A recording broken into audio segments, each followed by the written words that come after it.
What is good, YouTube? It's your boy JImmygotsoul. We are back with another video. This is episode 2 of Let's Talk About It. This episode we're going to talk about, is physical gaming dying? Without further ado, let's hit the intro.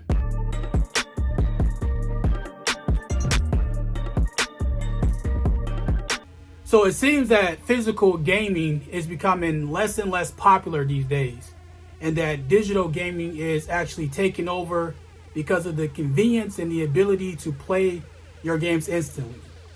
Now, we've seen reports that places like Best Buy, Walmart, and other places are removing their physical gaming from their stores.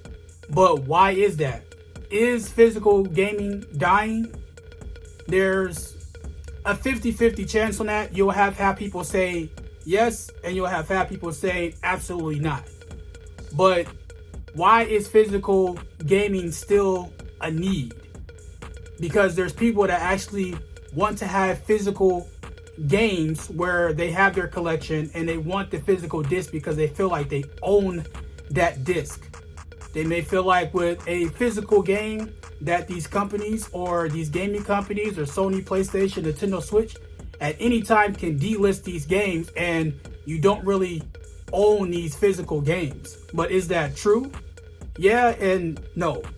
But there is something nostalgia about having that physical disc and you're holding it in your hands. Buying that actual game, going to the game store, picking that game up, looking at the cover, looking at the back of the cover. I remember back in the day where you had the instruction manual where you would just go and read the instruction manual just to see what the game is about. We didn't have the ability to have these videos and reviews that's up a day or two after the game comes out and you can see what the game is like. Back in the day, there was a lot of trial and error. There was a lot of bad games that I picked up because of how it looked or the hype around it that might have been behind a magazine, or you read an article where you might see that this game is coming out and it looks like it's the big deal, but you don't know until you actually buy it. But with physical gaming, you get to take that game home, you get to have that disc. It's actually yours. No matter what happens to that game, you have that actual disc in hand. But with nostalgia to the side, digital games offer more accessibility. There's no need to worry about any discs or cartridges or losing those discs. Everything is on your hard drive, but it's stored into a cloud. But again, do you really own that game? I'm into digital gaming, but I'm also into having the actual disc. I have a collection where I just like to see the splines of my boxes in my collection and say, hey, I have that game, I have this game, I have this game. If I want to play that game, I can grab it and put it in and play it whenever I feel like it. But I could also do that with my digital gaming as well too. I can go, and if I want to switch a game, I don't have to get up and change the disc or change the cartridge. I can just close the app on the game and play another game within 10 seconds. But that is one of the benefits of having actual digital gaming. But having physical gaming, again, is the joy of browsing through a game store, picking out a box, reading that manual. But everything's online, everything's digital, everything's just so fast paced. Everything is have it here, have it now. Let's say if it's 2 o'clock in the morning, or if it's midnight or 1 o'clock, and I look up a review and I say, you know what? I want to play that new Call of Duty. I can't go to a Walmart or a GameStop or a Target to go pick that game up right then and there. I do have access to a gaming store, whether I want to play it on the PlayStation Network or the Xbox store. I can go pick up that Call of Duty and say, you know what, let me try this game out. But there is no returns when it comes to a digital gaming. If you don't like the game, yeah, there are ways around actually returning the game if you don't like it. But if you have an actual physical disc, you can go return that game. And you know what? I want to exchange this game for something else. Or I want to actually trade this game in if I'm done playing it. Let's say if I completed the game, I beat the game, I don't want to play the game anymore, and I want to go trade that game in. I could take that physical game, go to GameStop, trade it in, and get something else. I can't do that with having a digital game. I know that Xbox did have something at one point during the 360 era where they were saying that you can actually trade in your digital games, but that kind of went nowhere. So with digital gaming, you're kind of stuck with that game. Once you buy it, you're stuck with it. But at some point, when it comes to digital and physical, we have to realize what impact does that have on game stores and collectors, like the community of collectors that are on YouTube, and as a collector myself. What does that do to those game stores? I don't know if you remember when Blockbuster was very popular, you were able to rent games. But once things like Netflix came around, or Redbox, that took away those type of stores, and now you can't go rent a game for a couple of dollars, see how that game is, and you can return it. If you like it, you can buy it. Also, Blockbuster had an option where you can actually purchase those games. You can't do that with digital gaming. There is kind of a stuck in the mud thing when it comes to digital gaming, as opposed to having an actual physical copy of the game. Again, it's just with the times, there's a shift. Game stores are going to struggle. Collectors are going to struggle. It's going to cause those guys that actually sell games to actually increase those physical games. If you are into purchasing older games from older systems, it's hard and it's very difficult to collect games for the GameCube and the PlayStation 2 and things like that. Those games are going through the roof. We've seen places that are grading these games, and these games are selling for millions of dollars. Would you buy Super Mario Brothers 1 for $2 million? Absolutely not. There's things like emulators where you can buy those games, download them, do whatever you want with them if you want to play those games. Now, that's another flip side to having an actual digital game. You have those emulators. You do have these things like the PlayStation Classic, the Nintendo Classic, Super Nintendo Classic, Sega Genesis Classic, where you have those emulators that you have those games on an actual physical small digital console that you actually own those games.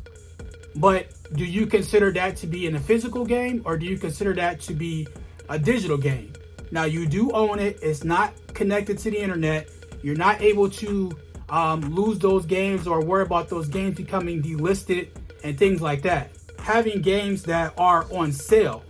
Now, you have this around this time with Black Friday. You have a lot of places that are having buy two get one free sales for Black Friday. You can't do a buy two get one free on a digital game on the PlayStation Network or the Xbox Store. They don't have those kind of sales. So you can get two games and you can get one for free. If you're looking to buy the new Call of Duty or the new Super Mario Wonder game, or UFC 5 and those type of games, you can say, you know what, I'll try that game out. I get it for free. If I don't like it, I can go trade it in. But you cannot do that with a digital game. So again, you're kind of stuck when it comes to physical gaming. Now, me personally, this is just my opinion. When it comes to physical games, I do like to have physical games. I do like the ability and the convenience of switching games when I feel like it, not getting up, going to where my games are stored, and grabbing a disc, taking a disc out, putting it back in the box, taking the other disc out, putting it in, waiting for it to update or upload or things like that. Because when you have the PS5 and the Xbox, you still basically have to download the disc to your hard drive in order for it to play. So when it comes to having a digital game, I can just take care of that right away and not have to worry about it. But that's just me. But on the flip side, I also like having my physical games as well too.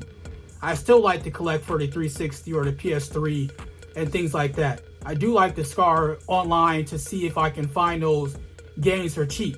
But those games are increasing in price on a weekly basis, and it's hard to find those games for a good deal, or finding a Metal Gear Solid collection, or what about having the Super Mario collection with the Mario Sunshine and Galaxy.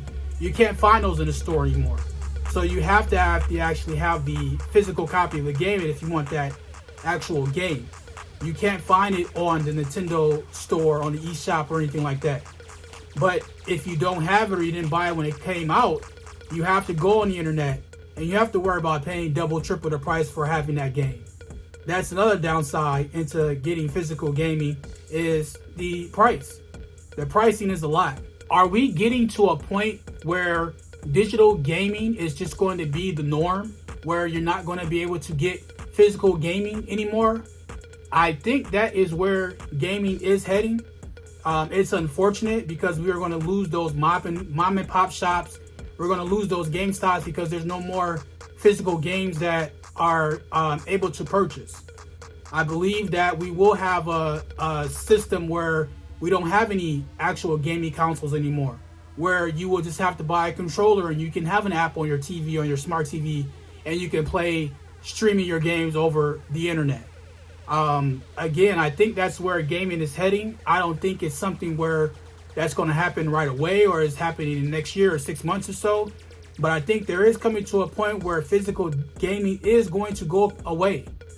And it's going to be rough for those guys that are collectors like myself, where you're not able to get actual games. I still like to collect physical games for my Nintendo Switch. I am mostly digital when it comes to my PS5 and my Xbox, just before the convenience. But for when it comes to the Nintendo Switch, I still like to collect the physical games.